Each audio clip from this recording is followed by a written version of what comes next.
Encerramos este dia com acontecimentos significativos envolvendo figuras centrais da política brasileira.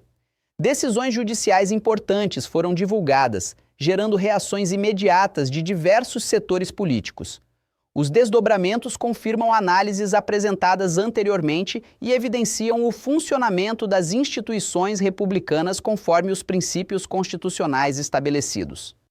Vamos aos detalhes destes eventos que mobilizaram a atenção nacional nas últimas horas e prometem gerar discussões adicionais nos próximos dias. Boa noite! Vamos direto aos acontecimentos relevantes desta jornada. Fatos significativos marcaram o encerramento deste dia, envolvendo figuras centrais do cenário político brasileiro. Os desdobramentos confirmam previsões anteriormente apresentadas, materializando-se em velocidade surpreendente, contrariando expectativas de determinados setores que insistem em análises desconectadas da realidade jurídica nacional. Milhares de cidadãos continuam sendo influenciados por narrativas distorcidas promovidas por personalidades cuja conduta política merece severo questionamento. Vamos aos detalhes técnicos referentes à determinação crucial emitida pelo magistrado Alexandre de Moraes.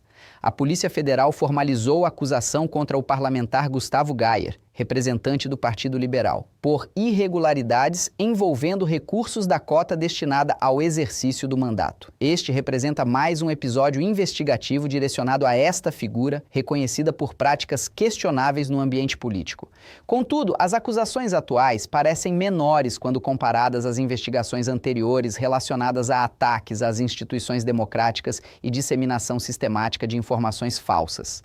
Registra-se que milhares de publicações já foram removidas de suas plataformas digitais. Raramente observamos concentração tamanha de comportamento político reprovável em uma única personalidade. Aguardamos os próximos capítulos, considerando que outras investigações já tramitam simultaneamente. Este foi o primeiro desenvolvimento relevante do período vespertino.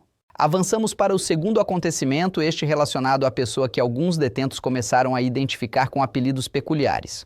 Jair Messias Bolsonaro, atualmente encarcerado, tem apresentado queixas constantes sobre condições de saúde, solicitando repetidamente avaliações médicas. O ministro Alexandre de Moraes autorizou perícia especializada. Após essa determinação, a defesa solicitou novo exame ultrassonográfico visando comprovar hérnia e necessidade cirúrgica. Os procedimentos podem ser realizados nas instalações da Polícia Federal. Caso confirmada a necessidade de intervenção cirúrgica, esta será providenciada, respeitando-se os direitos fundamentais do custodiado.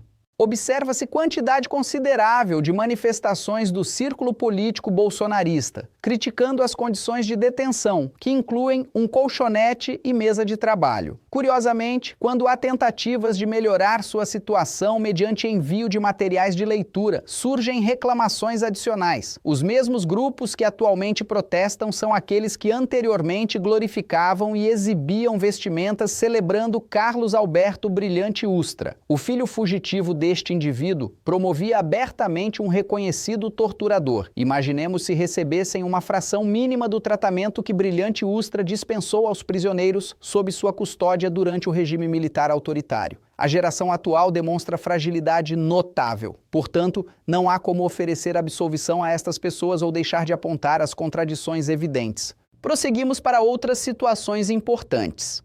Ontem presenciamos contraste marcante durante votação que resultou em sanção ao deputado Glauber Braga, porém sem perda do mandato parlamentar. Representou vitória expressiva para alguém que demonstrou determinação, apoiado por colegas independentemente de filiação partidária. Deputados que votaram com sensatez, honestidade e racionalidade contribuíram para o resultado lógico e justo. Na sequência, testemunhamos também a não cassação do mandato de Carla Zambelli. Mais cedo, afirmamos que determinados grupos comemoravam prematuramente. Posteriormente, observou-se que o filho de Carla Zambelli circulava amplamente pelo recinto. Muitos comentaram sobre possível candidatura futura a deputado federal ou estadual, substituindo a mãe. Porém, o jovem possui 18 anos, sendo necessário completar 21 anos para disputar tais cargos. Portanto, não acontecerá imediatamente, talvez posteriormente. Revisando as imagens, o jovem estava presente na Câmara, declarando boa tarde a todos, identificando-se como João Zambelli. Curiosamente, a semelhança física notável com Fidel Castro provavelmente representa situação incômoda para a parlamentar. Anteriormente, mencionamos que a celebração deste grupo seria efêmera. Não antecipávamos, contudo, que seria tão breve. Houve satisfação inicial com a vitória, seguida pela comemoração bolsonarista pela não cassação de Carla Zambelli, como se este resultado tivesse alguma relevância prática. Uma pessoa cumprindo pena prisional fora do território nacional, que se extraditada retornará diretamente para outra unidade prisional, permanece impedida de exercer qualquer ato civil e proibida de ocupar cargos públicos ou desempenhar atividades no campo do direito público. Qual seria o motivo real de comemoração? Carla Zambelli permanece presa. Entretanto, o Congresso Nacional, durante sessão de ontem, não decretou a perda do mandato. Então aconteceu o inacreditável. Carla Zambelli não foi cassada. Não houve respeito. Através de colegas que faltaram com justiça. Manifestações de pessoas desinformadas, desconectadas da realidade jurídica. Estes indivíduos comemoram o que exatamente? O que mudou na situação de Carla Zambelli? Absolutamente nada. Ela disputará eleições no próximo ano? Não. Adicionalmente, mesmo sem cassação formal pela Câmara, além da condenação criminal, ela também se torna inelegível. Parecia premonição. As coisas que acontecem neste país são notáveis. Na sequência, Moraes determina a perda de mandato de Zambelli e anula a votação da Câmara. Ou seja, a decisão estava contaminada por inconstitucionalidades. Posteriormente, observamos a liderança do Partido Liberal chamando Moraes de psicopata e alegando abuso de poder na anulação da votação sobre Zambelli. O senhor Sorenes pertence também a este universo peculiar, ainda mais distante que o bolsonarismo convencional. Ele interpreta o direito e os acontecimentos do mundo concreto através da lente daquilo que vivencia em realidade paralela. Porém, o que vigora no mundo concreto é o direito positivo nacional, a Constituição da República. Por isso, esta figura ainda será desacreditada repetidamente.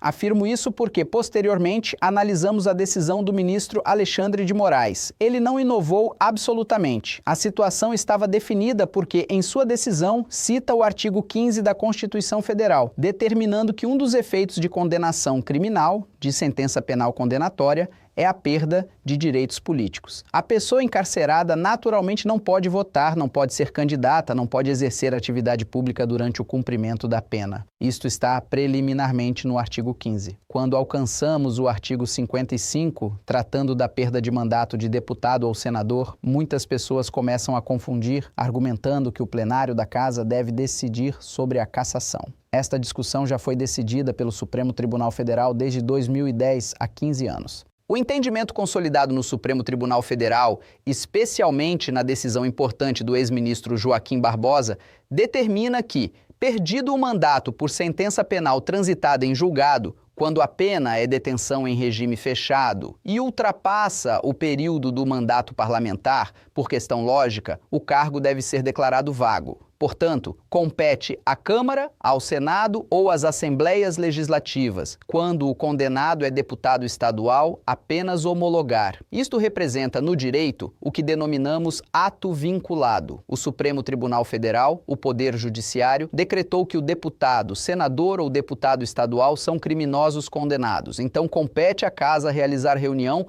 apenas para homologar, para reforçar o processamento completo. O ato da Câmara ou do Senado não pode estar desvinculado do ato originário da perda, da cassação do mandato.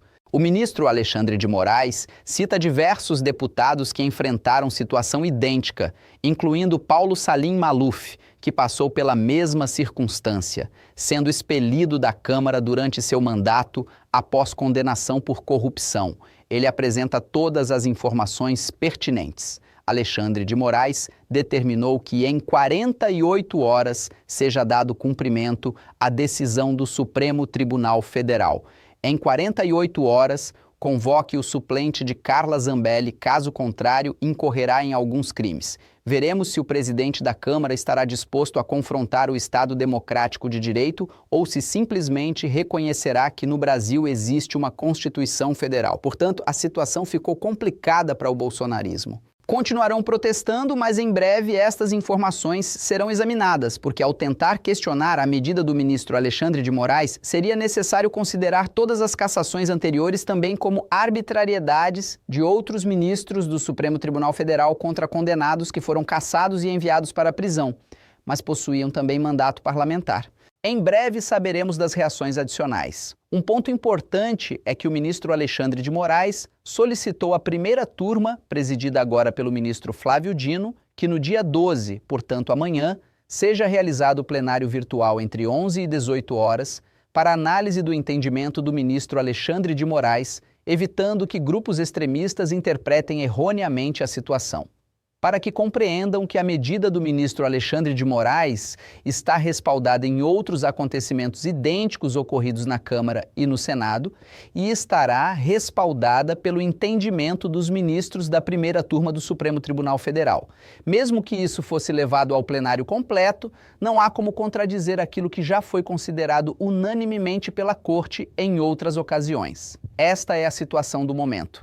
Para aqueles que eventualmente ficam desanimados com os acontecimentos brasileiros, continuemos lutando, permanecendo vigilantes, porque não podemos baixar a guarda em relação a estes elementos extremistas. Há pendência de análise sobre matérias jornalísticas referentes a suposto contrato envolvendo a esposa do ministro Alexandre de Moraes e o Banco Master. Este assunto jamais será evitado, mas existem certos vícios nesta narrativa que precisam receber escrutínio adequado. Retornaremos nos horários habituais. Tenha boa noite, boa madrugada e até o próximo encontro. Um grande abraço.